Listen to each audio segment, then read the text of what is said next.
आता सावज टप्प्यात आले, थोडीशी वाट बघा असं जयकुमार गोरे म्हणाले। जयकुमार गोरेंचा रोप सातारा जिल्ह्यातल्या मोठ्या नेत्याकडे असल्याची चर्चा आहे।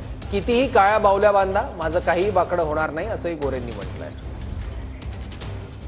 किती अडवया, किती थांबा, किती थांबवायचा प्रयत्न करा, किती बावल्या बांधा, पण जोपर्यंत जयकुमार गोरेच्या पाठीशी जनता आणि माझ्या माता माऊली आहे तोपर्यंत जयकुमार गोरेचं तुम्ही काही वाकडं करू शकत नाही।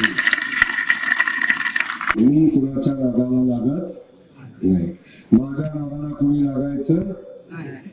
सावज टप्प्यात आल्याशिवाय मी कधी हात लावत आता सावज टप्प्यात आलंय, थोडीशी वाट बघा। आता सावज टप्प्यात आलंय, थोडीशी वाट बघा।